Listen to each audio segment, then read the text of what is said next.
melakukan gugatan cerai.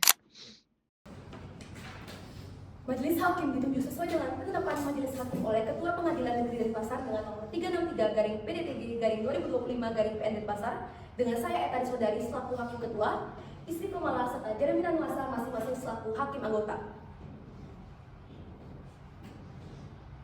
Sidang di Pengadilan Negeri Denpasar pada Senin 24 Februari 2025 dengan perkara nomor 363/PDTG/2025/PN Denpasar atas nama penggugat Nyonya Aisyillah dan tergugat Tuan Krisna dinyatakan dibuka dan bersifat tertutup untuk umum.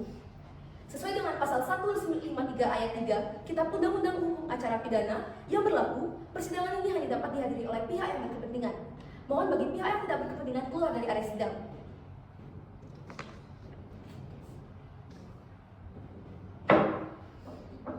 Setelah memastikan bahwa hanya pihak yang berkepentingan yang ada di area, persidangan dapat dilakukan.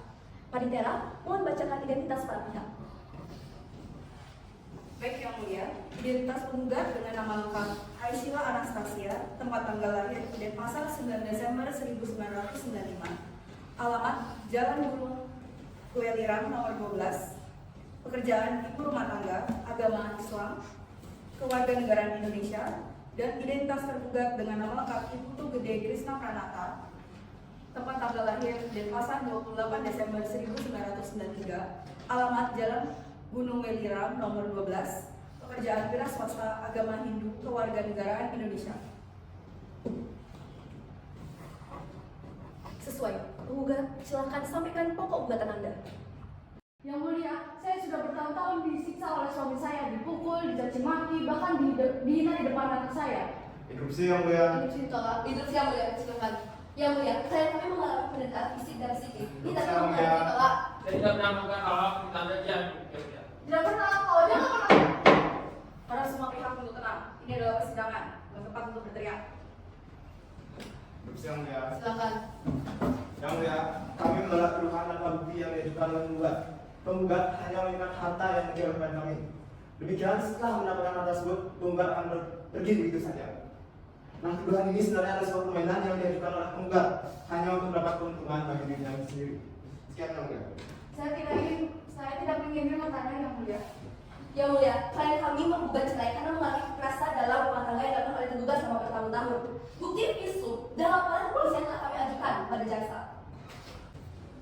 Yang Mulia, berdasarkan bukti yang telah kami proses, kami menuntut tergugat dengan pidana penjara selama 3 tahun sesuai pasal 44 ayat 1 UU PKDRT karena terbukti secara sah dan meyakinkan melakukan kekerasan terhadap istrinya yang menyebabkan luka berat.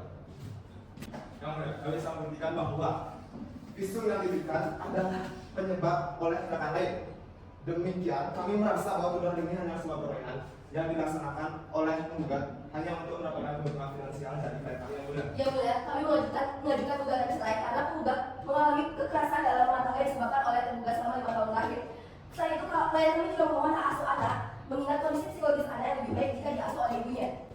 Yang Mulia, perceraian ini malah akan berakhir tidak baik bagi psikologi anaknya jika kena peran orang tua, terutama ayah. Klien kami yang memegang ayah yang bertanggung jawab dan juga lebih mampu untuk memenuhi keadaan finansial anaknya.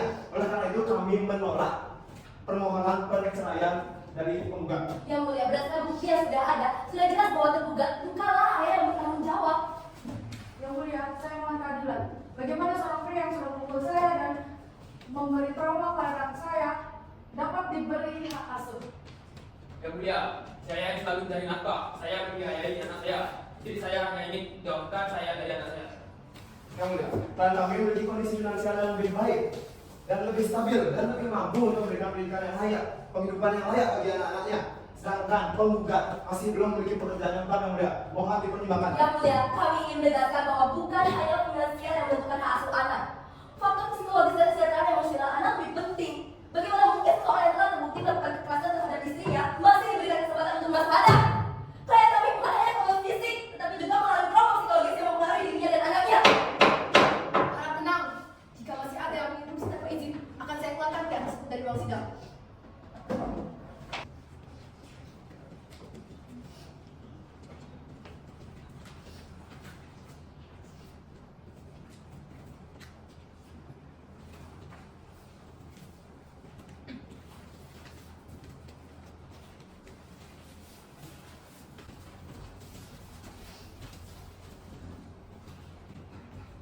Sidang dilanjutkan dengan pemeriksaan saksi. Dipanggil saksi atas nama Ibu Cantika, selaku tetangga dari penggugat dan tergugat. Silakan maju di depan meja persidangan.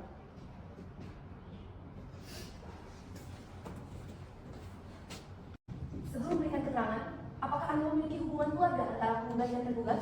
Tidak, Yang Mulia, saya tetangga mereka. Baik, sebelum memberikan kesaksian, saksi akan disumpah terlebih dahulu. Silakan angkat tangan kanan Anda. Apakah Anda bersedia memberikan saksi sebenar-benarnya tanpa menyembunyikan apapun itu? Ya, Yang Mulia, saya bersumpah akan mengasihi atau yang sebenarnya. Baik, silakan ceritakan apa yang Anda ketahui tentang rumah tangga antara penggugat dan juga tergugat. Baik, Yang Mulia. Saya sering mendengar mereka, Yang Mulia. Hampir setiap hari saya mendengar suara tangisan serta suara teriakan dari rumah mereka. Saya juga sering melihat tergugat pulang dalam keadaan mabuk. Dia juga sering membanting pintu dan berteriak keras kepada istrinya. Apakah Anda pernah melihat langsung tergugat melakukan kekerasan? Tidak, Yang Mulia. Saya hanya melihat sang penggugat menangis dan dengan wajah lembam di depan rumah mereka. Saya juga sering mendengar suara tangisan anak mereka ketika mereka bertengkar. Apakah Anda pernah mencoba untuk menegur atau membantu penggugat? Saya sudah sering menanyakan keadaan penggugat, tetapi sang penggugat tidak mau berbicara. Dia hanya menangis dan mengatakan bahwa dirinya baik-baik saja. Tetapi dirinya sedang ketakutan. Apakah Anda bisa memastikan bahwa suara tangisan yang Anda dengar itu berasal dari penggugat dan juga anaknya, bukan dari sumber lain?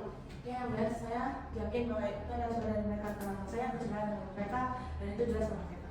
Apakah Anda memiliki bukti tambahan selain suara seperti dokumentasi?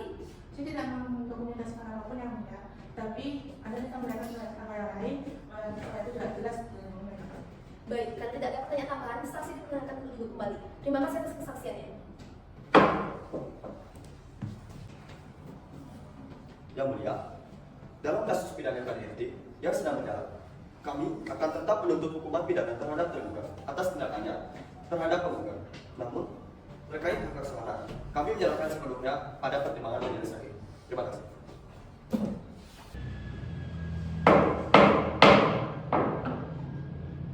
Setelah mempertimbangkan seluruh bukti, saksi, dan fakta hukum yang terungkap dalam persidangan, Pengadilan Negeri memutuskan perkara ini sebagai berikut. Pertama, dalam perkara perceraian, berdasarkan fakta yang ada, telah terbukti bahwa rumah tangga antara penggugat dan tergugat tidak dapat dipertahankan lagi akibat adanya kekerasan dalam rumah tangga yang dilakukan oleh tergugat. Oleh karena itu, permohonan cerai dari penggugat dikabulkan dan dengan ini, penggugat dan tergugat dinyatakan sah bercerai. Kedua, dalam perkara pidana kekerasan dalam rumah tangga, berdasarkan pasal 44 ayat 1 Undang-Undang Nomor 23 Tahun 2004 tentang penghapusan kekerasan dalam rumah tangga, tergugat telah terbukti secara sah dan meyakinkan melakukan kekerasan fisik yang mengakibatkan luka berat terhadap penggugat. Oleh karena itu, pengadilan menjatuhkan hukuman pidana kepada tergugat berupa 3 tahun penjara. Ketiga, dalam perkara hak asuh anak, berdasarkan kepentingan terbaik bagi anak, maka hak asuh sepenuhnya diberikan kepada penggugat. Keempat, dalam perkara nafkah anak, tergugat diwajibkan untuk tetap bertanggung jawab dalam pemenuhan kebutuhan anaknya, meskipun sedang menjalani hukuman pidana. Oleh karena itu, pengadilan menetapkan bahwa 1. Tergugat diwajibkan untuk menyerahkan aset berupa rumah dan kendaraan kepada penggugat sebagai bentuk nafkah untuk anak. Kedua, jika tergugat tidak memiliki kemampuan untuk menafkahi secara langsung, maka aset miliknya dapat digunakan untuk kebutuhan anak hingga anak mencapai usia dewasa. Dengan demikian, berdasarkan putusan ini, 1. Perceraian antara penggugat dan tergugat sah secara hukum. 2. Tergugat dijatuhi hukum pidana 3 tahun penjara atas tindakannya. 3. Hak asuh anak diberikan kepada penggugat. 4. Tergugat wajib memberikan aset kepada penggugat demi pemenuhan kebutuhan anak. Dengan demikian, putusan ini disampaikan kepada pihak yang tidak menerima putusan ini diberikan hak untuk mengajukan upaya hukum sesuai dengan peraturan yang berlaku. Sidang dinyatakan selesai dan ditutup.